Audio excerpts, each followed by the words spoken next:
नोटबंदी के बाद से पूरे देश में हाहाकार मचा हुआ है, लेकिन भारत नेपाल बॉर्डर पर ब्लैक मनी को व्हाइट करने की बड़ी साजिश रची जा रही है।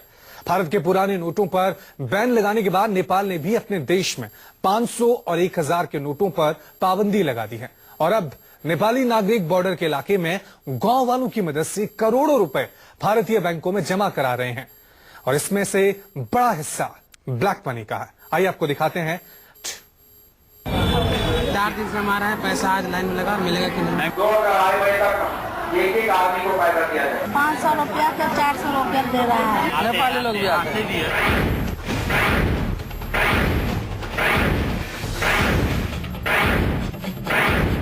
नोटबंदी के बाद सामने आया ब्लैक मनी वाला बॉर्डर।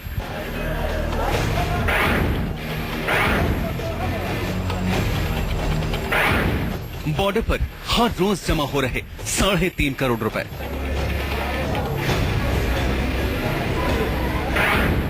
भारतीय नेपाली रुपयों से दलालों की चांदी।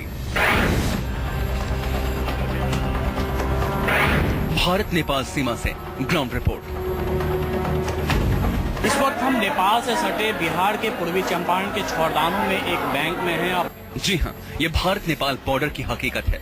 भारतीय बॉर्डर पर बैंकों में हर रोज हजारों की भीड़ जमा हो रही है। हर रोज बैंकों में करोड़ों रुपए जमा हो रहे हैं। इनमें से एक बड़ा हिस्सा ब्लैक मनी का है, क्योंकि नोटबंदी के ऐलान के बाद भारत और नेपाल की सीमा से सटे गांवों में अफरा तफरी मची हुई है और अब नेपाल में चल रहे 500 और 1000 के जाली नोटों के साथ ही ब्लैक मनी को भी भारतीय बैंकों में खपाने की कोशिश की जा रही है। देखिए सबूत नंबर 1। इंडियन 1000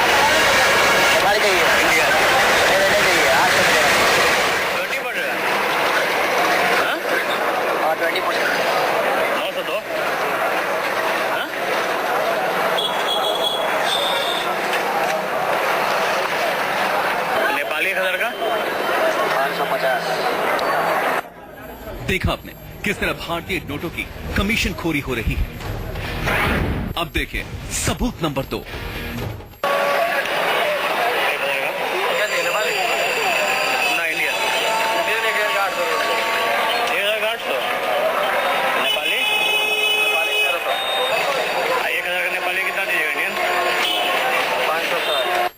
भारत नेपाल सीमा पर ये दलाल किस तरह भारतीय नोटों के लिए कमीशन ले रहे हैं। आखिर बॉर्डर पर ये दलाली क्यों हो रही है, इसकी वजह भी समझिए। नेपाल में 1 अरब के 500 और 1000 के भारतीय नोट हैं। भारत के बाद नेपाल ने भी 500 और 1000 के नोट पर बैन लगा दिया है। ब्लैक मनी खपाने के लिए नेपाल बॉर्डर पर सिंडिकेट खड़ा हो गया है। करीब 5 लाख लोगों के पास भारत नेपाल की दोहरी नागरिकता है। करीब 3 लाख ऐसे खाते हैं जिन्हें दोहरी नागरिकता वाले इस्तेमाल करते हैं। इन्हीं खातों में नेपाली ब्लैक मनी खपाने की कोशिश में लगे हुए हैं। भारत और नेपाल का रिश्ता बेटी और रोटी का रहा है। खासकर बिहार के सीमावर्ती इलाकों में शायद ही कोई ऐसा घर है जिस घर का नाता नेपाल से न हो। यही वजह है कि सीमावर्ती इलाकों में 2.5 से 3 लाख ऐसे बैंक अकाउंट है जो दोहरी नागरिकता वाले लोगों के पास है। लेकिन जब से नोटबंदी हुई है तब से इन खातों में करोड़ों रुपए का ट्रांजेक्शन प्रतिदिन हो रहा है। हम भी हैरान थे कि आखिर भारत नेपाल बॉर्डर पर ये काला धंधा कैसे चल रहा है।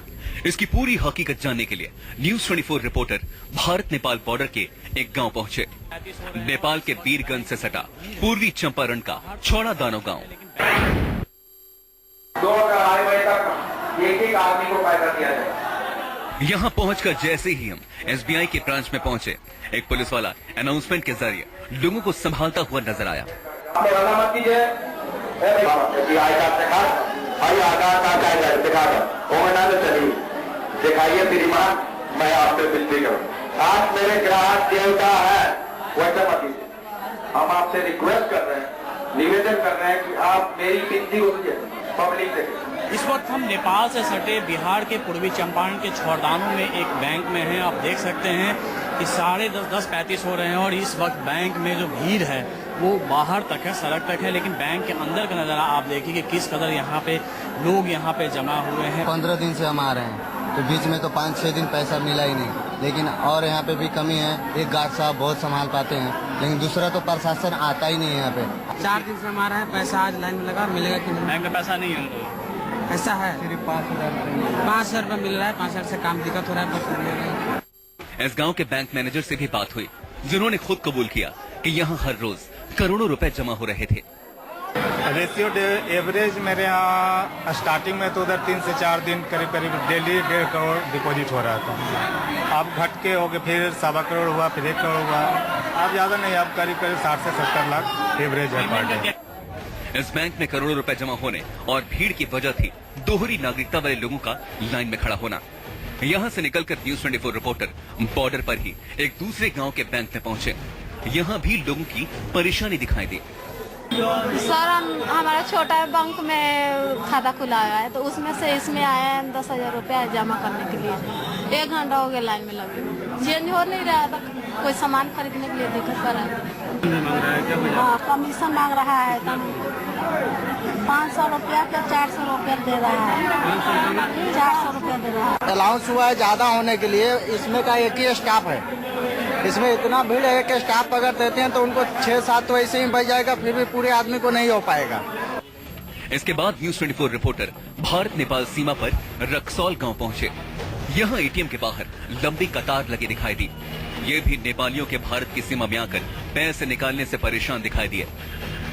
यहाँ पर काफी तादाद में लोग ऐसे भी हैं जिनका नेपाल और भारत दोनों के बैंकों में खाता है, और यहाँ पर यही वजह है कि जिस तरीके से ट्रांजैक्शन हो रहा है, पैसे जमा हो रहे हैं, पैसा निकालने के लिए भी लोगों की उतनी ही लंबी लाइनें हो रही, क्योंकि यहाँ पे दोनों रुपयों के चलन का प्रचलन है।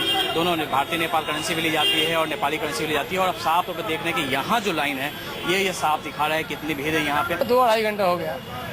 आदि की तस्वीरें की डेली यही हाल है, डेली का यही हाल है, यही हाल है।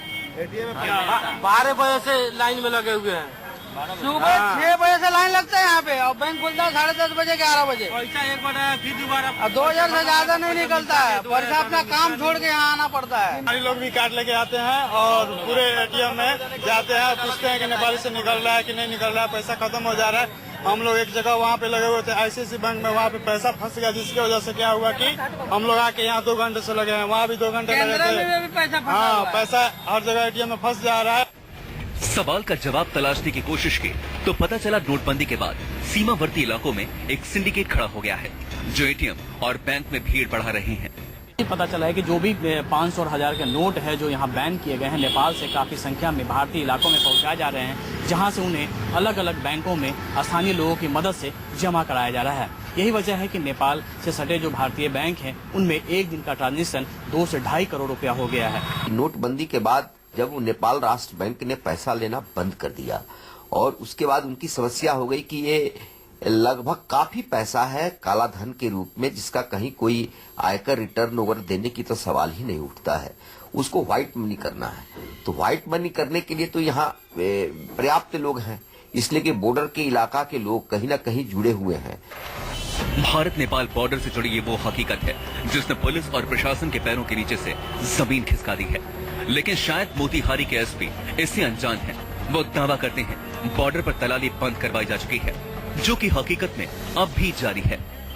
जो बॉर्डर पे जो है उन सभी को बंद कराया जा चुका है। इसके नेपाल की साइड पे नो मैंस लैंड या नेपाल साइड पे कुछ जो सटी काउंटर हैं जो खुदरा एक्सचेंज जो करते हैं Indian currency to Nepali currency जो है, तो उनके संबंध में भी जो नेपाली अथॉरिटीज हैं उनको बोला गया है और इस समय हम लोग उनके साथ में समय समय पर बैठक करते रहते हैं।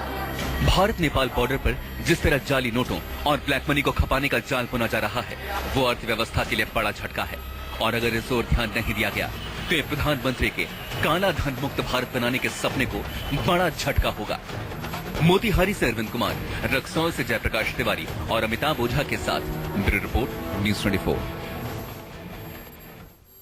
तो आपने देखा भारत नेपाल बॉर्डर पर इस वक्त करोड़ों रुपए काले धन के रूप में खपाने की कोशिश की जा रही है। प्रशासन की तरफ से इसे रोकने के लिए भी कई कदम उठाए जा रहे हैं, लेकिन सिंडिकेट में लगे लोगों की वजह से ये रुकता हुआ नहीं दिख रहा है। भारत नेपाल बॉर्डर पर बैंकों की 143 ब्रांच पर जालसाजों की नजर। बैंकों में हर रोज जमा हो रहे हैं 3.5 से 4 करोड़ रुपए।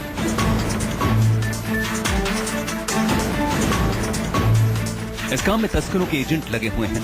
रिश्तेदारों के खातों का इस्तेमाल कर नेपाल के लोग इंडियन करेंसी खपा रहे हैं। नेपाल राष्ट्रीय बैंक ने 1000 और 500 के भारतीय नोट पर पाबंदी लगा दी है। जबकि नेपाल उद्योग और वाणिज्य संघ की एक रिपोर्ट के मुताबिक इस वक्त नेपाल में 1 अरब 1000 और 500 के नोट हैं।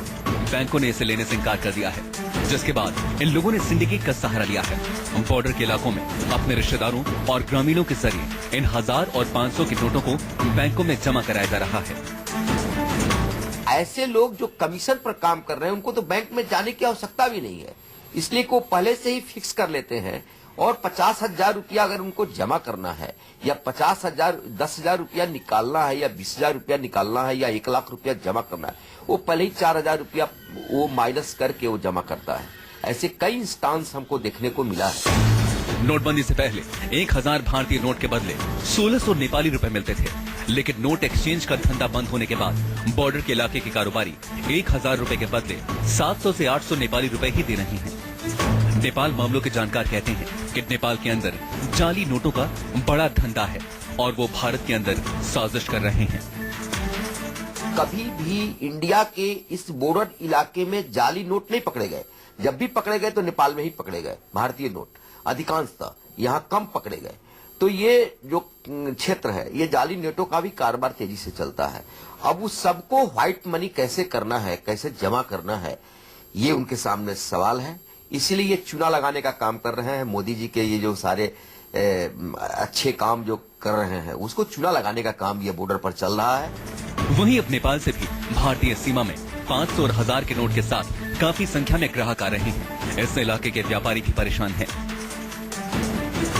एक तरफ जहां ब्लैक मनी को व्हाइट करने की बड़ी साजिश हो रही है, वहीं नेपाली नागरिकों के भारत की सीमा के अंदर आने की वजह से न सिर्फ अर्थव्यवस्था को नुकसान हो रहा है बल्कि आम भारतीयों को भी दिक्कतें हो रही हैं। मोतिहारी से अरविंद कुमार, रक्सौल से जयप्रकाश तिवारी और अमिताभ ओझा के साथ ब्यूरो रिपोर्ट, न्यूज़ 24।